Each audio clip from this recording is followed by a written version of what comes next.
how do Albertans protect the Heritage Trust Fund? Well, that's a good question, Stephen, because, I wish that way back in the 70s when Peter Lougheed started the trust fund, I wish that he had adopted the model of the Norwegian Sovereign Fund or the Alaska Permanent Fund, both of which are small jurisdictions with huge energy resources. And they decided to put their, virtually 100% of their non-renewable resource revenues into those funds in a lockbox where politicians couldn't get at it.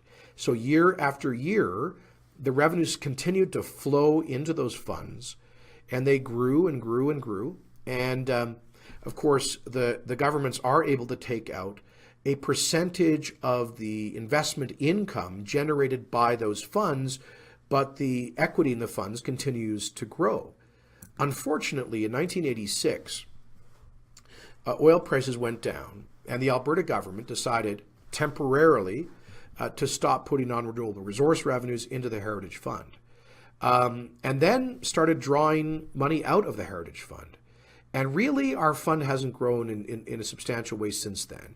So I would like to get back to a situation where we can direct at least a certain percentage of non-renewable resource revenues into the fund, and to give it a kind of put a legal lockbox around it so that future governments cannot deplete from the fund and cannot use 100% of non-renewable resource revenues for today's current expenditures. Now, this is probably something we can't do in the near future because when we come to office, we'll be inheriting at least a $70 billion NDP debt plus a deficit.